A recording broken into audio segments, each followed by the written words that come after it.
Midfielder Fermin Lopez FC বার্সেলোনার সঙ্গে তার চুক্তি 2031 সাল পর্যন্ত বাড়িয়েছেন। শুক্রবার ক্লাবের সদর দপ্তরে এক অনুষ্ঠানে এই ঘোষণা দেয় বার্সেলোনা। ভিডিও ফুটেজে দেখা যায় 21 বছর বয়সী লোপেজ সাংবাদিকদের সামনে তার নতুন চুক্তির মেয়াদ লেখা একটি ক্লাব জার্সি হাতে নিয়ে পোজ দিচ্ছেন।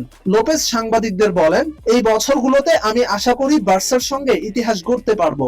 সতীর্থদের সঙ্গে, সমর্থকদের সঙ্গে, ক্লাবের সঙ্গে শিরোপা জিততে চাই।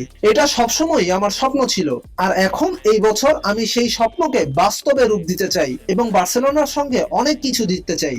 তিনি জোর দিয়ে বলেন, যে ক্লাবের সঙ্গে থাকার বিষয়ে আমার কখনোই কোনো সন্দেহ ছিল না। হ্যাঁ, আমি জানি ক্লাব আমার উপর অনেক আস্থা রাখে।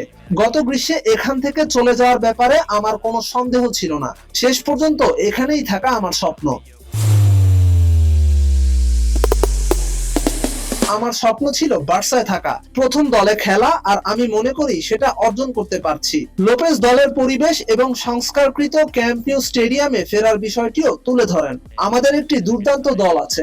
মাঠের ভেতরে ও বাইরে আমরা সবাই এক পরিবার। আমরা আবার স্পটিফাই ক্যাম্প নিউতে ফিরে এসেছি, যা আমাদের জন্যই একটা স্বপ্ন ছিল। আমি মনে করি আমাদের জন্য সামনে একটি দারুণ মৌসুম অপেক্ষা করছে। ইউরোপীয় লক্ষ্য নিয়ে কথা বলতে গিয়ে এই মিডফিল্ডার আরো বলেন, চ্যাম্পিয়ন্স লিগ জয় সবারই স্বপ্ন। অবশ্যই চ্যাম্পিয়ন্স লিগ আমাদের সবার। আমরা সেই স্বপ্ন নিয়ে কাজ করছি। আমি মনে করি আমাদের সেটা জেতার সামর্থ্য আছে। ফেরমিন লোপেজ 13 বছর বয়সে এফসি বার্সেলোনার যুব একাডেমিতে যোগ দেন এবং লা মাসিয়ার হয়ে ধীরে ধীরে প্রথম দলে উঠে আসেন। তিনি 2023 সালে স্প্যানিশ সুপার কাপ জয়ী দলের সদস্য ছিলেন এবং বার্সেলোনার সঙ্গে লা লিগা শিরোপাও জিতেছেন।